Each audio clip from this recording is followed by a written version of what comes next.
But this aspect of the universe being mental and that everything is born out of the mind. We live in a mental world, right? So on a day-to-day basis, how much mental energy are you exuding? Like being on social media. Have you ever had a conversation that somebody got disrespectful with you, right? It started out cool and now all of a sudden, or they're trying to prove you wrong, or they're, a troll or whatever. That's a lot of energetic, or an energetic leak, so to speak, that's coming out through those different conversations, especially if you are immersed in it, especially if it matters to you, especially if you have a platform where you are trying to raise the consciousness or teach and help people, right? Some peon comes on and all of a sudden starts talking about, whatever. I'm not going to get into the specifics of that, but y'all get where I'm going with this, right? So mentally, where does your mental energy, how is it exerted on a day-to-day basis? What are you thinking about most of the time? Most people naturally gravitate towards negativity. Most people naturally gravitate towards lack. If you do, that's an even higher energetic consumption or leak, because we are wired for well-being. The human being is wired to think good, feel good, live good, have a high quality of life. That's why so many people are miserable, because your soul internally knows that your body should not be having this type of experience in the physical realm, right? So you got the mental aspect, the physical aspect when we talked about the sexual energy, and even not being able to breathe properly. Most people don't even breathe properly. Most people don't even know how to take full deep breaths, right? To where their chest cavity can fill up and they can circulate the blood and, clean the blood and that whole detox process, which I've talked about at length before in other videos. So the breathing process, learning how to control your chi, or your life force. And then you've got the emotional aspect of yourself, and the emotional energy that you exude on a day-to-day basis. If you're in a dysfunctional relationship, then you are probably emotionally exhausted most of the time, and not just with a man or a woman, but emotionally dysfunctional relationships with family members, right? A lot of women that I talk to have very dysfunctional relationships with their mother. That's an ongoing energetic leak in your life that is constantly emitting energy and sucking you dry, so to speak, no pun intended. Um, but that's an energetic leak, right? It's something you're always thinking about. When you think about it, your chest gets tight. You get angry, you get frustrated, right? Somebody in your work environment, somebody that you have to deal with on a day-to-day basis, that the mere thought of them brings tenseness to your mind, or makes you, grip your jaws. Your jaws are tight.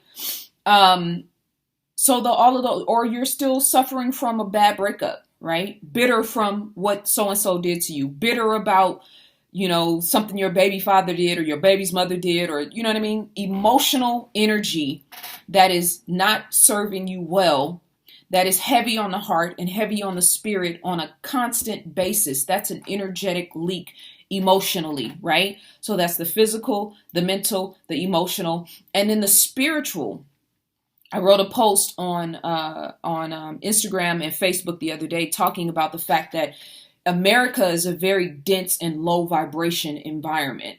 And so sometimes we feel a certain type of way. We can't get solid in our footing. We don't feel comfortable in ourselves. We're always ready, bracing to be hit, right?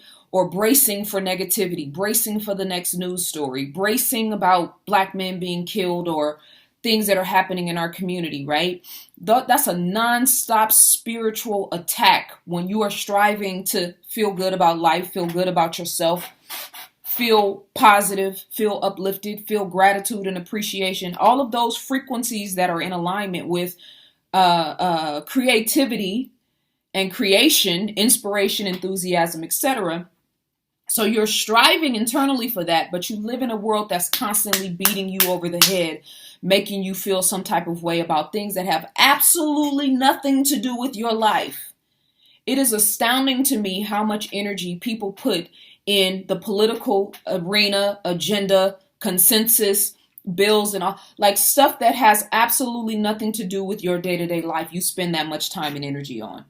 And I know in the bigger scheme of things, the laws matter because we need health care, et cetera, but it's going to take 8 years for the law to go into effect. Or it's going to take 2 years for a bill to actually get passed in order to come into fruition, to where it leaks down and trickles down to, you know what I'm saying? Like, that's the way that game is played. That's the way it goes. But you, when I say you, I mean to whom this applies, spend so much energy on a day-to-day basis focusing on the fear factor of what if, or if this doesn't happen, or if that doesn't happen, or they're taking all this stuff out of the community, right? Energetic leaks. All these things that are happening around you in the world and in your family and in your household and with all the other people that you have to pour into. Consistent mental, emotional, spiritual, and mental and physical energy being exuded. How are you refilling yourself? What's the process of refilling that mental energy that you leak out every day? What's the process of refilling that spiritual energy that you leak out every day? What's the process of refilling that physical energy that you leak out every day? What's the process of refilling that spiritual, is that the last one? Whichever one applies, right? That you leak out every day. Do you have a process? Most people don't. And then they wonder why depression and anxiety and suicide and mental illness is so prevalent in this society. We don't pour back into ourselves. You have to fill your car up with gasoline, and you got to get an oil change after a certain amount of miles, or your car will not function. You, as a electromagnetic, physical, energetic being, you are of consciousness and energy, and you are a mind, right? So you are constantly emitting energy, emitting thoughts, emitting frequencies, emitting, consciousness throughout your world. How do you pour back into yourself? Do you even think like that? That's why I said in the post, if you're not reading, meditating, doing yoga, doing exercising, going out in nature, studying, and a bunch of different other things that I rolled off in the post, you got a whole different set of problems. If you don't take any time to pour back into yourself, you've got a whole different set of problems, because if you're living in America, this is a very low vibration, low frequency environment. Trust, right? If you're not using methodologies in order to fill yourself back up, you are an empty vessel.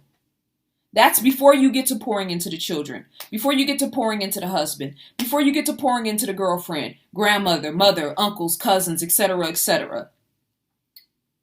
So, ask yourself, are the people in your life adding value to your life and your space, or are they taking away from your value? That's my message for today.